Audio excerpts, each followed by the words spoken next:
अमेरिकी राष्ट्रपति Donald Trump ने कहा है कि ईरान पर प्रस्तावित सैन्य हमला फिलहाल टाल दिया गया है। उनके मुताबिक ईरान और कुछ मिडिल ईस्ट देशों की तरफ से समझौते का प्रस्ताव आने के बाद उन्होंने ये फैसला लिया है। ट्रंप ने सोशल मीडिया पर पोस्ट कर दावा किया कि अमेरिका ईरान पर बड़े सैन्य हमले के लिए पूरी तरह तैयार था। उन्होंने दावा किया कि समझौते की रूपरेखा पर सहमति बनी है, जिसमें हॉर्मुज स्ट्रेट को तुरंत खोलना और ईरान के परमाणु खतरे को खत्म करना शामिल है। ट्रंप ने यह भी कहा है कि इजराइल भी इस फैसले में अमेरिका के साथ है। इससे पहले आपको याद होगा, एक्सियोस की रिपोर्ट में दावा किया गया था कि सऊदी अरब के क्राउन प्रिंस मोहम्मद बिन सलमान ने ट्रंप से फोन पर बात कर ईरान पर संभावित बड़े हमले को टालने और संयम बरतने की अपील की थी। तो अब ईरान अमेरिका के बीच क्या होने जा रहा है? क्या वाकई अब युद्ध खत्म हो जाएगा या बार बार जो डोनाल्ड ट्रंप यू टर्न लेते हैं फिर से एक बार उसकी स्टोरी देखने को मिलेगी? आइए समझते हैं इस वीडियो में। नमस्कार, मैं हूं आकांक्षा और आप देख रहे हैं न्यूज़ 18 का डिजिटल प्लेटफॉर्म। सबसे पहले आपको बीते 24 घंटे के 5 बड़े अपडेट्स बताते हैं। तो अमेरिका ने मिडिल ईस्ट छोड़ने की एडवाइजरी जारी की है। अमेरिका विदेश विभाग ने अपने नागरिकों से कहा है कि अगर सुरक्षा हालात और बिगड़ते हैं तो वो पश्चिम एशिया छोड़ने की तैयारी रखें।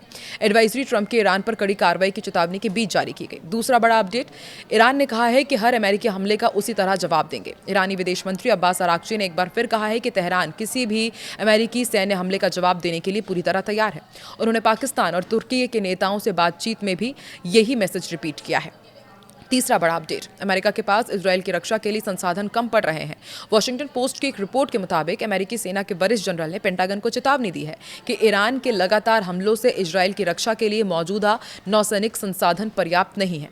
इधर जयशंकर ने ईरान से कहा है कि कारोबारी जहाजों को निशाना न बनाएं। भारत के विदेश मंत्री एस जयशंकर ने ईरानी विदेश मंत्री से फोन पर बात की और कारोबारी जहाजों और नाविकों की सुरक्षा सुनिश्चित करने की अपील की है। सरकार ने बताया कि पश्चिम एशिया संघर्ष में अब तक 16 भारतीयों की मौत और 75 लोग घायल हुए हैं। पांचवा बड़ा अपडेट, अमेरिका इजराइल में 40 रिफ्यूलिंग विमान तैनात करेगा। इजरायली मीडिया के मुताबिक अमेरिका बेन गुरियन एयरपोर्ट पर 10 और रिफ्यूलिंग विमान भेज रहा है। इसके बाद वहां ऐसे विमानों की कुल संख्या करीब 40 हो जाएगी, जिससे क्षेत्र में अमेरिकी सैन्य तैयारियां और मजबूत होगी। देखिए, अमेरिकी राष्ट्रपति डोनाल्ड ट्रंप और सऊदी अरब के क्राउन प्रिंस मोहम्मद बिन सलमान ने फोन पर पश्चिम एशिया के ताज़ा हालात और उनके क्षेत्रीय और व्यावसायिक असर पर चर्चा की है। सऊदी प्रेस एजेंसी एसपीए के मुताबिक सऊदी क्राउन प्रिंस ने कहा है कि तनाव कम करने के लिए बातचीत को प्राथमिकता देना जरूरी है। उन्होंने सीजफायर की दिशा में हर संभव प्रयास करने के पर जोर दिया है ताकि कूटनीतिक समाधान का रास्ता खुल सके। दोनों नेताओं ने सऊदी अरब और अमेरिका के बीच सहयोग बढ़ाने के तरीकों पर भी चर्चा की। मिडिल ईस्ट में लगातार सैन्य कार्रवाई के बीच centre for strategic and international studies की रिपोर्ट में यह दावा किया गया है कि अमेरिका के पास मिसाइल रोकने वाले इंटरसेप्टर तेजी से कम हो रहे हैं।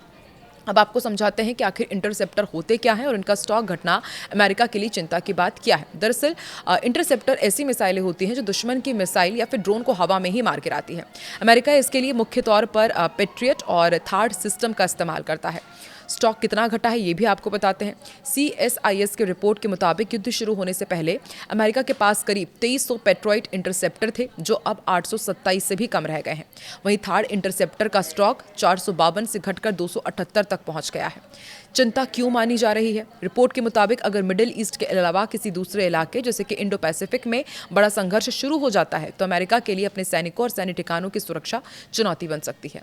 सवाल ये भी उठ खड़ा हुआ है कि अब इस स्टॉक को फिर से रिफिल करने में कितना वक्त लगेगा। CSIS का अनुमान है कि इंटरसेप्टर का मौजूदा स्टॉक दोबारा भरने में करीब 3 साल का वक्त लग सकता है। अब ऐसे में अमेरिका क्या कर रहा है? रिपोर्ट के मुताबिक पेंटागन ने साल 2026 के आपातकालीन बजट में $18.2 अरब इंटरसेप्टर मिसाइलों और दूसरे हथियारों की खरीद के लिए प्रस्तावित किए हैं। ईरान पर हमला टालने के लिए ट्रंप के फैसले के बावजूद संकट अभी खत्म नहीं हुआ है। मिडिल ईस्ट इंस्टीट्यूट के सीनियर फेलो का मानना है कि अगर कुछ दिन तय करेंगे, अगले कुछ दिन ये तय करेंगे कि तनाव कम होगा या फिर जंग दोबारा भड़क सकती है। उन्होंने कहा कि ट्रंप के हमला टालने से हालात सामान्य नहीं हुए हैं। स्थिति अब भी बेहद नाजुक है और कभी भी बिगड़ सकती है। ईरान धमकियों के साए में बातचीत नहीं करेगा क्योंकि उसे लगता है कि हर बार नरमी दिखाने का फायदा अमेरिका उठाता है। वहीं अमेरिका के राष्ट्रपति डोनाल्ड ट्रंप ने एक बार फिर ईरान पर बड़े हमले की धमकी देने के बाद आखिर समय पर कदम पीछे खींच लिए हैं। ट्रंप ने रविवार को घोषणा की कि अमेरिका फिलहाल ईरान पर प्रस्तावित सैन्य हमला नहीं करेगा क्योंकि तेहरान और पश्चिम एशिया के कई देशों ने सैन्य कार्रवाई रोकने की अपील की है और एक संभावित समझौते की रूपरेखा बन गई है। और आपको याद होगा, ये पहली बार नहीं है। मौजूदा ईरान युद्ध के दौरान ये 5वां मौका है जब ट्रंप ने पहले बेहद आक्रामक चेतावनी दी लेकिन अंतिम समय में हमला टाल दिया। इसी वजह से अमेरिका में ट्रंप के लिए टाको यानी कि ट्रंप ऑलवेज चिकन साउट शब्द भी चर्चा में आ गया है। ये वहां पर काफी सोशल मीडिया में ट्रेंड हुआ। ट्रंप ने अब क्या कहा है, ताज़ा बयान उनका क्या है, वो भी आपको बताते हैं। देखिए, ट्रंप ने ट्रुथ सोशल पर लिखा कि अमेरिका पूरी सैन्य ताकत के साथ ईरान पर हमला करने के लिए तैयार था, लेकिन ईरान और अन्य पश्चिम एशियाई देशों के अनुरोध पर फिलहाल हमला रोकने का फैसला लिया गया है। उन्होंने दावा किया कि प्रस्तावित समझौते में स्ट्रेट ऑफ हॉर्मुज को पूरी तरह से खोलना और ईरान के परमाणु कार्यक्रम पर रोक शामिल है। ट्रंप ने यह भी कहा कि इजराइल भी इस फैसले में उनके साथ है। पहले भी 5 बार डोनाल्ड ट्रंप यू टर्न ले चुके हैं। कब वो भी आपको बताते हैं। मौजूदा संघर्ष में ट्रंप कई बार इसी तरह आक्रामक बयान देकर बाद में पीछे हट जाते हैं। सबसे पहली बार उन्होंने पलटी मारी थी 21 मार्च को। ट्रंप ने धमकी दी कि अगर ईरान ने हॉर्मुज नहीं खोला तो उसके बिजली संयंत्र तबाह कर दिए जाएंगे। बाद में उन्होंने समय सीमा पहले 5 दिन और फिर 1 सप्ताह बढ़ा दी। फिर 1 अप्रैल को भी आपको याद होगा, ट्रंप ने कहा कि ईरान नहीं माना तो उसे स्टोन एज में पहुंचा देंगे, लेकिन हमला नहीं हुआ। फिर 7 अप्रैल को फिर ट्रंप ने चेतावनी दी कि आज रात पूरी सभ्यता खत्म हो जाएगी। सभी को लग रहा था कि शायद डोनाल्ड ट्रंप परमाणु हमला ना कर दे, लेकिन अगले ही दिन पाकिस्तान की मध्यस्थता से अस्थायी युद्ध विराम हो गया। फिर 4 मई को भी आपको बयान याद होगा डोनाल्ड ट्रंप का। ट्रंप ने हॉर्मुज में फंसे जहाजों को निकालने के लिए ऑपरेशन प्रोजेक्ट फ्रीडम का ऐलान किया, लेकिन 2 दिन बाद ही इसे रोक दिया गया। फिर हाल ही में 11 जून को ईरान के तेल ठिकानों और खर्ग द्वीप पर हमला करने की धमकी के कुछ घंटे बाद ही ट्रंप ने बातचीत का हवाला देकर रुख बदल गया और अब 2 अगस्त को भी उन्होंने एक और संभावित हमला टालने का ऐलान कर दिया है। ट्रंप के मुताबिक ईरान और कई पश्चिम एशियाई देशों ने सैन्य कार्रवाई रोकने की अपील की।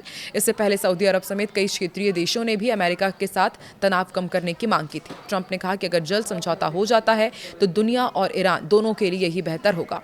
एक्सियोस की रिपोर्ट के मुताबिक ट्रंप से सऊदी क्राउन प्रिंस मोहम्मद बिन सलमान ने भी बात की थी और हमला ना करने को कहा था। हालांकि उन्होंने ये भी साफ किया कि अगर बातचीत विफल रही तो अमेरिका फिर से सैन्य विकल्प अपनाने से पीछे नहीं हटेगा। तो अब एक बार फिर से डोनाल्ड ट्रंप ने कहा है कि समझौते की कोशिश की जा रही है और जो दुनिया के साथ साथ ईरान के लिए भी काफ़ी अच्छा होगा। लेकिन इस वक्त डोनाल्ड ट्रंप खुद परेशान है। उन्हें अपने देश से भी लगातार विरोध का सामना करना पड़ रहा है और जिस तरह से लगातार ये जानकारी मिल रही है कि अब उसकी उतनी ताकत नहीं बची है जितना वो पहले ताकत के साथ ईरान से लड़ रहा था।